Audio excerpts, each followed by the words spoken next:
Hello. चलिए, जैसा हम लोग कूलम का नियम पढ़े थे, वहां पे एक चीज छूट गया था कि कूलम के नियम का सदिश रूप क्या होता है। तो आज पढ़ लेते हम लोग कूलम के नियम का सदिश रूप। ठीक। तो कूलम के नियम में हम लोग पढ़े थे कि जब किन्हीं दो आवेश हो और उनके बीच का दूरी r हो तथा उनके बीच लगने वाला बल F हो, तो हमारा फॉर्मूला आया था A बराबर 1/4 Q1 Q2 बटा R स्क्वायर। तो आज सिद्ध करेंगे, आज पता करेंगे कि कूलम के नियम का सदिश रूप क्या होता है। तो कूलम के नियम में हम लोग देखते हैं कि एक आवेश Q1 है और दूसरा आवेश Q2 है। इनके बीच की दूरी R तथा इनके बीच लगने वाला बल F हो, तो A बराबर Q1 Q2 बटा R स्क्वायर। तो हम यहाँ से लिख सकते हैं कूलम के नियम से, कूलम के नियम से F बराबर 1/4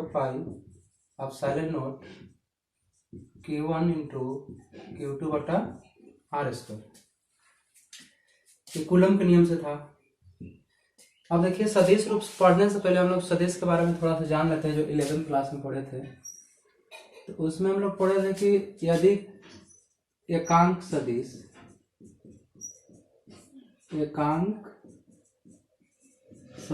यूनिट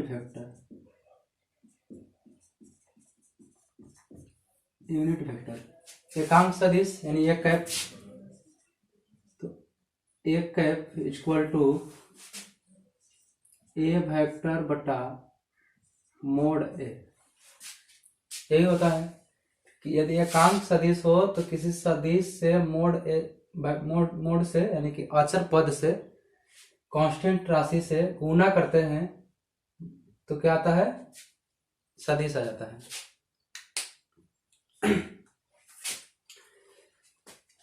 अब यहां से हम लोग सदिश लाना है, जैसे गुना करने पर सदिश आ जाता है, तो इसलिए हम यहां से लिख सकते हैं ए सदिश equal to A cap into A. Mod का मतलब होता है कि अंदर, मोड के अंदर कोई भी है, धनात्मक हो या फिर ऋणात्मक हो, बाहर हमेशा क्या निकलता है, धनात्मक निकलता है।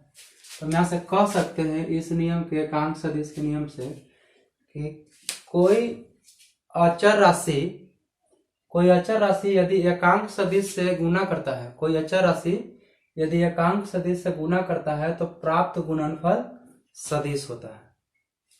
ठीक, इस चीज को इसको हमेशा याद में रखना है कि कोई एकांक सदिश अचर पद से गुणा करता है तो क्या प्राप्त होता है। तो सदिश लाने के लिए हमको एकांक सदिश तथा अचर राशि से क्या करना होगा, गुणा करना होगा।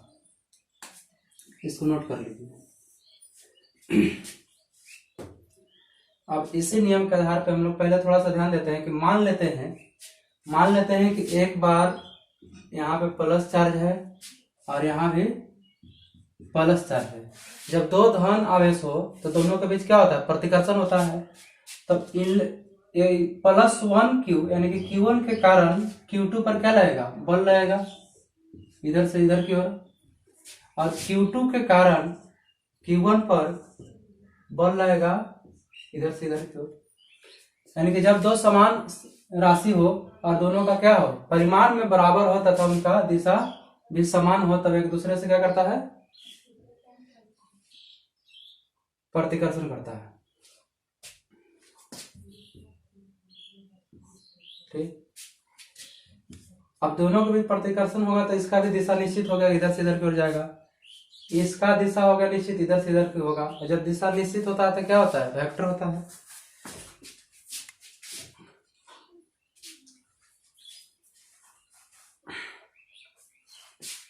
तो यदि Q1 और Q2 पॉजिटिव हो जाता है, दोनों केस में क्या हो जाता है, Q1 और Q2 पॉजिटिव होता है, तब क्या होगा, यदि Q1 और Q2 पॉजिटिव हो तो तथा Q1 द्वारा Q2 पर बल लगता है, Q1 द्वारा Q2 पर, यानी कि इधर से इधर की ओर, Q1 द्वारा Q2 पर बल लगे तो, ठीक, Q1 द्वारा Q2 पर बल लगता है तो क्या हो जाएगा, F बराबर किससे बल लगता है, इसको मान लेते हैं सदिश है, मान लेते हैं Q1 द्वारा Q2 पर बल लग रहा है, Q2 पर बल लग रहा है किसके द्वारा, Q1 द्वारा, F21 मान लेते हैं इसको, F21 बराबर 1/4 pi epsilon not into Q1 Q2 बटा R स्क्वायर। ये सदिश कब बनेगा, अभी सदिश नहीं है, सदिश कब बनेगा, जब इसके साथ एकांक आवेश से गुना किया जाता है, एकांक चार्ज वाले सदिश से गुना किया जाए, तो दूरी कितना है, R है, और इसका भी दूरी कितना है, R है, तो इस दूरी को कितना से गुना करेंगे, R21 कैप, यानी कि एकांक सदिश से जैसे गुना करते हैं तो क्या बन जाता है, सदिश बन जाता है, पहला केस। दूसरा केस में क्या होगा कि एक Q1 को पॉजिटिव करते हैं और Q2 को नेगेटिव कर देते हैं। दूसरा केस में यदि Q1 पॉजिटिव हो तथा Q2 नेगेटिव हो, तो Q1 पॉजिटिव और Q2 नेगेटिव हो, तब क्या होगा, F सदिश, अब क्या होगा, अब जो बल लगेगा, यहाँ पे लग रहा था Q2 पर Q1 के कारण, लेकिन इस स्थिति में बल लगेगा Q1 पर Q2 के कारण, Q1 पर Q2 के कारण, तो F12 equal to 1/4 pi epsilon not into Q1 Q2 बटा R स्क्वायर। सदिश तब तक नहीं है जब तक एकांक से गुना नहीं करते, तो इसी एकांक से गुना कर दिए तो क्या बन गया, सदिश बन गया। अब इस दोनों स्थिति में कहते हैं कि एक बार प्रतिकर्षण हो रहा है, एक बार आकर्षण हो रहा है, इसलिए हम देखते हैं कि यदि F21 plus F12 equal to 0, यानी हम कह सकते हैं कि एक बार प्रतिकर्षण और एक बार आकर्षण हो तो दोनों स्थिति में बलों का योग कितना हो जाएगा, 0 होगा। ठीक है, यही था कूलम का सदिश नियम। कभी कभी पूछ देता है कि कूलम का नियम लिखे तथा उसका सदिश रूप दर्शाए, तो इस तरह से आपको दर्शाना होगा।